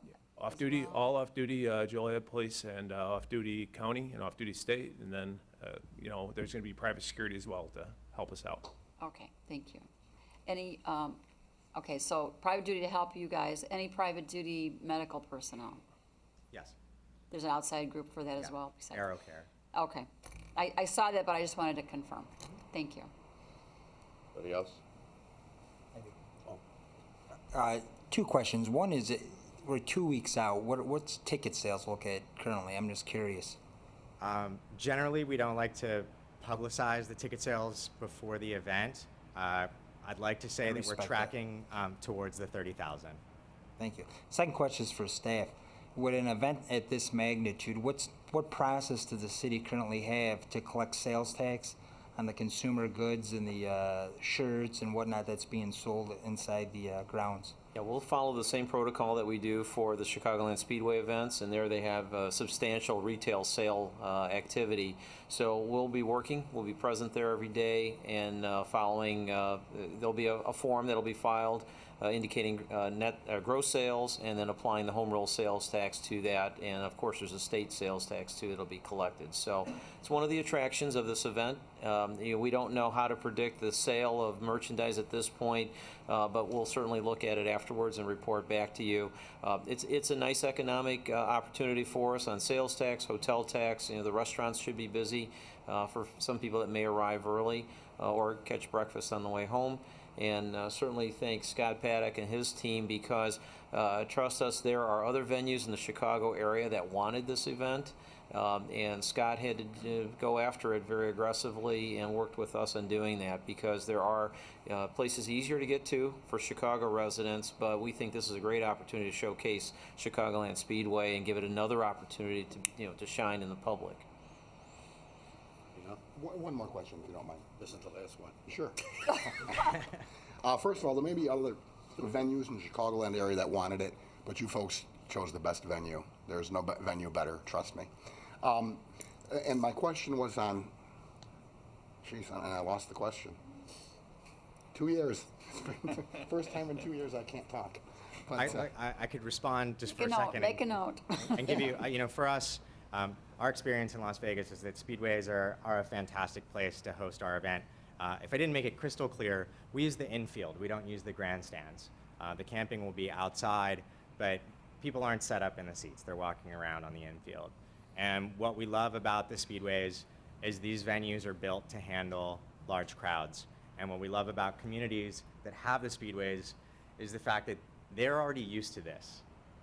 For us, 30,000 is a small event. For you all who are used to a NASCAR event, 30,000 is a small event. It's a positive event, it's a good event. We would love to grow it to 100,000 people a day, but the reason why we're here is because this city has already proved the ability to manage an event of this scale and this size. And Scott's been great, and working with the agencies here, and Tom Thanos has been really supportive, so we like it. and thank you, because you helped me out, because now I remember. So, Tom, it was a staff question. Do we have something, in, at least tentative, as a follow-up to I'd really like to gather all the information so we can see exactly the positive impact it did have moving forward. Yeah, we'll do a briefing afterwards as staff, and then report back to the city council as to the economic impact of the event. Some of the good things that happened, if there are some negatives, we'll report on those and how we fix them going forward. Okay, thank you. As a practice, we always do after-action meetings with all the agencies after every event. Mayor, I do have one more comment. Hey. I just wanted to clarify why I asked those questions, because I know it's been done with the NASCAR, but since this is such a different event, a lot of people view it differently, like, oh my God, it's this huge concert, can we handle it? What's gonna happen to us? But NASCAR is far bigger an event that we do a couple of times a year, so I just wanted to put the citizens at ease by asking those questions. Thank you, and our fans may look different from NASCAR Exactly, fans. exactly. And we've really emphasized the health and safety planning elements of the event, but people are here to have a good time. I hope the community can embrace them. They'll embrace the community, and I think you'll be very pleasantly surprised how the event goes. Thank you. Tom, I think they want us out of here. They just turned the heat So on. the heat's up. I think it got a little chilly, and then we went the other way, so. No more questions? We need a motion. Oh, and motion? So moved. Second. It's been motioned and seconded to approve. Councilman McFarland? Aye. Councilman Morris? Aye. Councilman Otterkirk? Aye. Councilwoman Coleman? Aye. Councilman Turk? Aye. Councilwoman Barber? Aye. Councilman Girl? Aye. Councilman Hug? Thank you for choosing Joliet, and good luck. Aye. Mayor Girani? Aye, and good luck. Motion carried. Next on the agenda is approval of regular current bills. Council Memo 189-13, regular payroll for March 22nd through April 4th, 2013, $3,148,922.68. It is recommended said regular payroll be approved. So moved. Second? Krista? It's been motioned and seconded to approve. Councilman Morris? Aye. Councilman Otterkirk? Aye. Councilwoman Coleman? Aye. Councilman Turk? Aye. Councilwoman Barber? Aye. Councilman Girl? Aye. Councilman Hug? Aye. Councilman McFarland? Aye. Mayor Girani? Aye. Motion carried. Bids and contracts under award of contracts. Council Memo 191-13, award of contract for well 18D water treatment plant backwash discharge pipe and sewer modifications. Council Memo 192-13, award contracts for the West Side wastewater treatment plant boiler replacement construction project. Council Memo 193-13, award a contract for the Joliet Multimodal Regional Transportation Center 2A Rock Island District Platform. Council Memo 194-13, award a contract for the 2013 Sidewalk Curb Replacement Project. Council Memo 195-13 was removed from the agenda. Council Memo 196-13, award a contract to purchase replacement pumps at Riverside Lift Station. Council Memo 197-13, purchase methane gas flow meters. Council Memo 198-13, award a contract for the Woodruff Road Bypass Roadway Improvements Project 2013. Council Memo 199-13, purchase trucks for the Utilities Department. Council Memo 200-13, pay for the repair of Fire Department Vehicle Unit FD 612. Council Memo 201-13, award a contract for the purchase of replacement parts for the numbers 1 and 5 primary tanks at the East Side Wastewater Treatment Plant. Council Memo 202-13, award a contract for administrative education services to Municipal Systems, Inc. It is recommended Council Memos 191-13 through 194-13 and 196-13 through 202-13 be approved. So moved. Second. Questions? Krista? It's been motioned and seconded to approve. Councilman Otterkirk? Aye. Councilwoman Coleman? Could you repeat that, nurse? I vote aye. Councilman Turk? Aye. Councilwoman Barber? Aye. Councilman Girl? Aye. Councilman Hug? Which fire truck is out of, is there something out of service now because of Chief Randich, which one is it? a mechanical problem or something? It's an ambulance. It's an accident. It was, Ambulance. it was our newest ambulance, I believe, unfortunately. That's a repair of ambulance one that was involved in the accident at Western and Rayner Avenue. Okay, but we're covered? Oh, yeah, we have plenty of reserves, and we've had a reserve ambulance in its spot, since the day of the accident, so that ambulance went out for repair. It's back, good as new. Okay. And just went through IDPH inspection for it today, and so just a couple more things, and it's gonna be back online. Chief, were you driving it? No, sir. Okay. Thank you. But I spoke to the member that was. And he was, and we're okay, right? Total. No, slow vote. To vote. Aye. Councilman McFarland? Aye. Councilman Morris? Aye. Mayor Girani? Aye. Motion carried. Next, amendments, change orders, and payments. Council Memo 204-13, approved change order number 5 and payment number 5 and final for the 2012 Utilities Restoration Program Phase 1 contract. It is recommended Council Memo 204-13 be approved. So moved. Is there a Second. Questions? Krista? Motion and seconded to approve. Councilwoman Coleman. Aye. Councilman Turk. Aye. Councilwoman Barber. Aye. Councilman Girl. Aye. Councilman Hug. Aye. Councilman McFarland. Aye. Councilman Morris. Aye. Councilman Otterkirk. Aye. Mayor Durrani. Aye. Motion carried. Licenses and permit applications were approved earlier this evening. Next, we have citizens to be heard. First is Charlotte Drugan regarding citizen concerns. Charlotte Drugan, 164 Seabury Road, Bolingbrook. Thank you for letting me speak, Mayor and council people. I am a member of the Concerned Citizens of Joliet and also an ally with the Latino and African American Coalition, who recently held a candidates night before the election. And I would just like to give you a little bit of information about a campaign that we ran to get out the vote. And this was run by the Concerned Citizens of Joliet and the Dreamers for Illinois. They had a Get Out the Vote campaign to educate local residents about the potential of building a for-profit immigrant prison. And for the 2 months before the election, they were out knocking on doors. They made over 10,000 phone calls, distributed 4,000 walk cards of literature, and knocked on over 2,400 doors, calling on residents to come out and vote for candidates that supported their position on the immigrant prison. On election day, there were 25 volunteers, door knocking, phone banking, and driving registered voters to and from the polls. We feel like we can claim a victory for the election of Jim McFarland and the reelection of Councilwoman Jan Quillman. Congratulations to you too, Michael. Thank you. That Jim stated at the beginning of the election cycle that he would be coming out against having a for-profit prison in Joliet, and that when Councilwoman Jan Quillman was questioned at the candidates' night, she mentioned some skepticism about the project. I would also like to recognize Angel Contreras, who was the manager of the Get Out the Vote campaign, Ulysses Ornelas, David Cerveda, Pedro Gonzalez, and all the people from Lewis University, Joliet Junior College, and the University of St. Francis, who are part of a collegiate alliance for social activism. So congratulations to all of you. Thank you for letting me speak. Next on the agenda is Bishop N. Matthews regarding landlord-tenant concerns.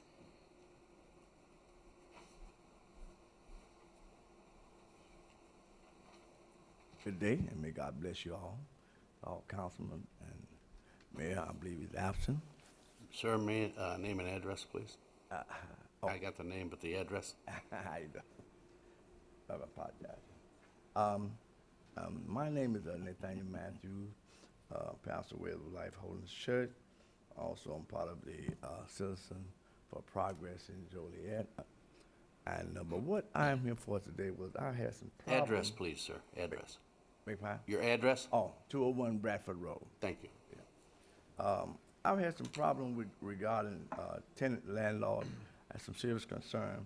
About a year and a half ago, I had to pay a $1,000 water bill that the tenant had that was made or either not made, but it was between a period that a tenant moved out. They paid their water bill, and then prior to another tenant moving in, somewhere or another it came out to be a $1,000 water bill. The city insisted that I pay that water bill, but really I don't know how that water bill came about. That was at the 107 Monroe Street address. Also, another bill we had to pay in the paying was, I believe, $500 water bill that was made by a tenant who didn't pay the water bill. So then again, we are now facing another $500 water bill that the city tells us we have to pay because the tenant itself didn't pay the bill. So what I come here for today is that it is really unfair. There needs to be something done when it comes down to these water bills. For when I can see a landlord paying a water bill when it's an apartment building, but to pay a water bill when this is not an apartment building, but a water bill that a rental person makes, that is totally unfair to require that of a landlord. Another thing that happened was that I was a certain tenant in my building, 107 Monroe Street. The tenant went downstairs, tore up the pipes in the basement. In fact, I filed a criminal complaint against him, and then called the city out, and then called called the city out, then called the gas company out. So all of them converged on 107 Monroe Street property, and the tenants, and it had came about because the tenant wouldn't pay the rent. The tenant owed rent, and I confronted them about it, so they didn't want to pay it, so they used that event to keep from paying rent. But the city came out, and the city put a tag on the building, but the problem was the tenant moved right back in the property. Prior to the city re-inspecting it, telling whether or not the property was safe, the party moved back into the building, and then they filed a complaint with the court and with this city that didn't give them heat. I was in court for 3 days, but they had heat. I notified the police department, asked them to come out and check to see whether or not it had heat. He came out. He said, "I know this person. I don't want to have anything to do with it." I called, Deborah McDonough. I said, "Will you come out to the property? You'll see that these people have heat." And I was in court 3 days. I think before Judge Petro Roney or Gory, I believe the name is. Well, then she subpoenaed the city to come out and check the building. When we got out to the property, they cut the heat off, but the house was hot. And then we had to go through the building because they tried to damage some of the other apartments, but in the building. But the problem was we were able to catch up to what they was doing. I had to leave someone upstairs to watch them, their thermostat while we were downstairs making sure everything was right. But the city did not do their job. The city should have been the one that was responsible for okaying that property and determining whether or not it was legally efficient heat-wise. It was the city's responsibility. It really wasn't mine. These people should not have been able to go out and file all of these complaints, create all of these problems, get by paying a month's rent, a month rent, and then the court had to order them to pay rent. Sir, what are you looking I want to for? say, I want the city to put something in place that will prevent that from ever happening again. I want the city to waive all of my water fees. Oh, that ain't gonna happen. Oh, no, I want the city to waive those fees That's not gonna because happen. we don't owe it.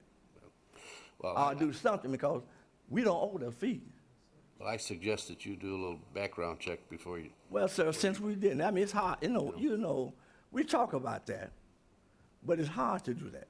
I know it's hard, Okay, but, and then there are circumstances that take place that prevent, that come about because the people they lose their jobs or whatever, and then You have any idea what it would cost the city if every time a tenant left without paying the water bill and we picked the water bill up?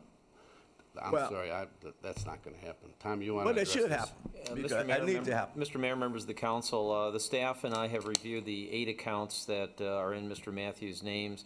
No doubt he's had some difficulty with his tenants, but we have rules that have been in place for many years, going back to the 1980s, dealing with landlord tenants because of the experience of some tenants who skip town and leave bills unpaid.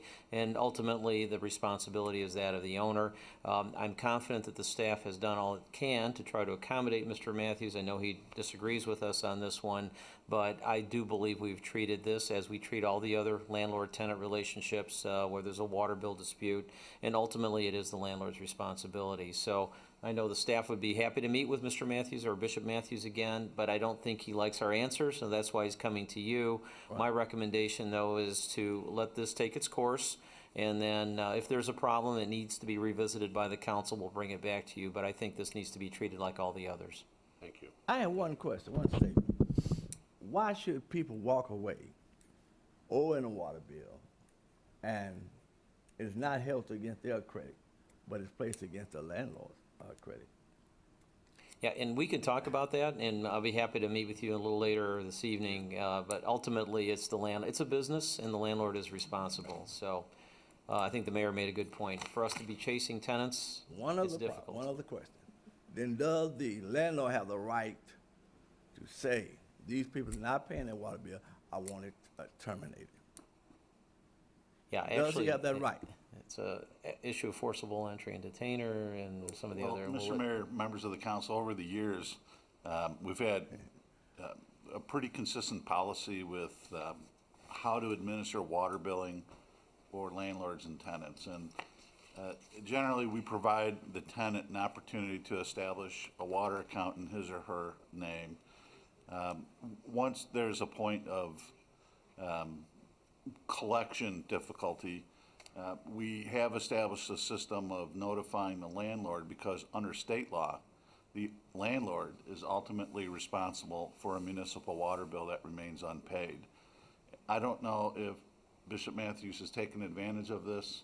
I haven't discussed your situation, but there are procedures where you could be notified of a tenant delinquency. If there is a tenant delinquency, the tenant has forfeited the right to have an account in his or her own name, and landlord then can make an accommodation and have the bill sent to the landlord, and then you deal with your tenant with the collection issue, since ultimately it's the landlord's financial responsibility anyway. But I asked our policy has accommodated the business preferences of the landlord in trying to offload the collection difficulties with water bill issues. And so most of the time that works, because tenants pay, they want the water, they don't want the service interrupted. And most of the time the landlords don't want to mess with the city, don't want to mess with the tenants' water bills. It's when you have these credit issues where we would prefer, frankly, to work with a landlord who is a very stable resident. They own the property, they're not going anywhere. Tenants tend to come and go, and they're tougher collection cases for the city, which is why state law has given us the ability to work directly with the landlord and makes the landlord ultimately responsible. So that's been our policy over the last 25 years or so. And again, Bishop Matthews, if you want to deal directly with the city on your rental properties, we would prefer that. Well, I can accept it, but the only thing I'd like to know, does I have a right to come down to the utility and say to them, this tenant is not paying, and have that water turned off? That's what I'm asking. If there is a delinquent bill, we have a notice procedure we have to follow under state law. But if there's a credit issue with a tenant account and a landlord willing to step up and take responsibility, that's better for us. We would do that. I take that responsibility. Tell them to cut it off. Right. Well, we have to follow our turn-off process. Okay, I would like to discuss this further. Thank you very much. Sure. Mr. Mayor, members of the council, we do have a request for a closed session on the items listed on the agenda. Okay. And I don't want to cut you off, but I wanted to make sure I got that in. All right. Where we at? Comments? Comments? Happy Mother's Day to everyone on Sunday. Agreed. Happy birthday to my mother, who turned 70 last Sunday. I'm old enough to be your father. Yeah, you are. Any comments? No, sir. Jim? Yeah, I'd like to take a quick moment of silence.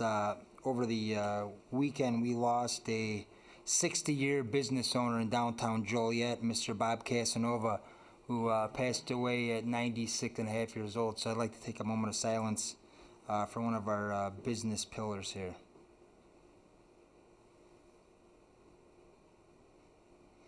Lastly, I'd like to give a special thanks to the city manager and staff for a very welcoming transition into my new role as councilman at large.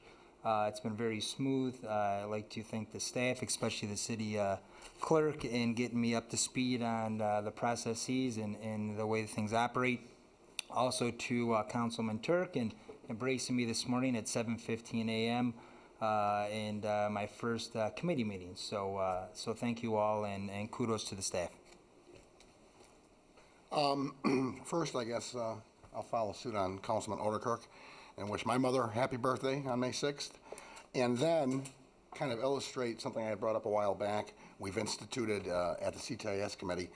I'm still very much interested in seeing a new business not for action section added to this agenda. We've done it since I suggested a new business not for action section. Okay. That way we're not going from wishing moms happy birthday to we got a problem over here in this neighborhood with vandalism. That way we have an opportunity to bring it up for the first time, have some discussion at a meeting if it's necessary, and then put it on the agenda for action later. It may seem like a small detail, but it gives a flow and kind of a professional structure, bringing up new business outside of the otherwise positive council comments. If there's no objection from other council members, we can add that. I know Councilman McFarland and I, when we met last week to go over some ideas that he had, that was one of the ideas he asked to raise at a meeting. So we'll take the lead. The only thing is, and I think you all know this already, but for the benefit of the public, if you do raise a new issue that's not on the agenda, it's under new business, you cannot take final action on that at that existing meeting. We'd have to hold it off until the next meeting. Right, Tom, and even Ben has done a good job on our CTIS one. It actually says in parentheses, not for action, just to remind everybody. New business, not for action. He's a smart guy, that Ben. John? I have no comments, Ron. Suzie? I don't either. Is there a motion to go into executive session? So moved. How long? No, just kidding. For what purpose? For everything. It's been motioned and seconded to go into closed session to discuss personnel, collective bargaining, land acquisition or conveyance pending or threatened litigation, after which meeting will be adjourned. Councilman Turk? Aye. Councilwoman Barber? Aye. Councilman Girl? Aye. Councilman Hug? Aye. Councilman McFarland? Aye. Councilman Morris? Aye. Councilman Odekirk? Aye. Councilwoman Coleman? Aye. Mayor Girani? Aye. Yes. Are you Pauline? Yes. Hi, Pauline.